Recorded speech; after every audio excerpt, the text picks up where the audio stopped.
we are going to the experiment. You can see the incoming supply is switched on. You can see the light indication. Now you can see the auto transformer is in on condition. Now we are varying the knob of the auto transformer so that we can get a small current in the ammeter. See, the knob is being varied.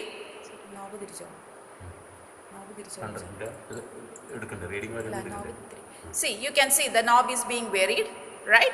Now look into the wattmeter. The wattmeter is showing indication. See, now look at the ammeter. Ammeter is also showing reading. Now look at the voltmeter. You can read the primary voltage here using the first voltmeter, which is connected to the low voltage side of the transformer. Now look at the voltage in the secondary side of the transformer, high voltage side of the transformer, that is also showing reading, right? Now we are going to take the reading. So we are keeping the auto transformer in a certain position. Now you can see the reading in the wattmeter. What is the reading? That is 10 watts, right? Now we are fixing this is as 10 watts, so you can write the reading as 10 watts. We are using low power factor meter, that is you can see the in this meter cos phi equal to 0.2 because the power factor is very low, so you are using low power factor wattmeter. Now while taking the reading, after taking the reading you have to consider the multiplication factor that can be explained later. Now you can see the ammeter reading. You can take the ammeter reading directly. See, what is the ammeter reading? It is 225, right? So you can note down I naught as 225. Now see the voltmeter reading, V1. Now what is the value here? 62.5 volt, right? Now I am moving to the another meter, that is the voltmeter 2, that is being connected to the high voltage side of the transformer. Note down the reading. What is the reading? 124. Here each small point represents 2 units, right? So 124 volt. So you have note down the wattmeter reading, ammeter reading and 2 voltmeter reading. Now I am repeating the experiment to by setting the auto transformer in another position so that we get different value of voltmeter reading, ammeter reading and 2 wattmeter reading. See, you can see the knob is being changed.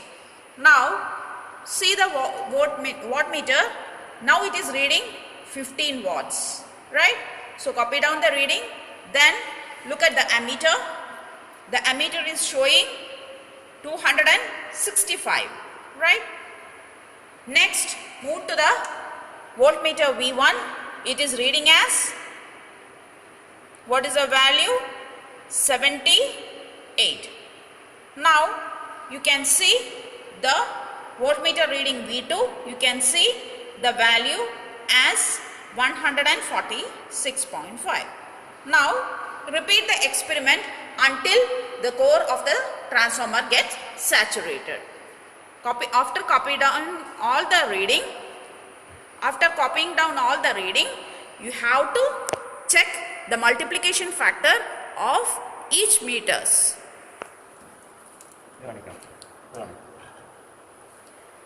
See, this is the specification of the wattmeter. We are selecting the knob as 125 volt 5 ampere LPF meter. Now look at the back side portion of the wattmeter. So here you can see this connection. So in order to get 5 ampere, how you have to connect, that is being specified here. You have to connect B1 and E2, B2 and E1. For 2.5 the connection has to be like this. As we are taking 5 amps, maximum current is in the circuit is 5 amps, so you are using this connection. Now in order to get the multiplication factor, see here, if we are connecting to 5 amps and if you are connecting to the 125 volt side, the reading has to be multiplied by 2. You can see 2 here, right? So whatever reading you get in the wattmeter, that has to be multiplied by 2. So that will be the final reading of the wattmeter. Okay, thank you.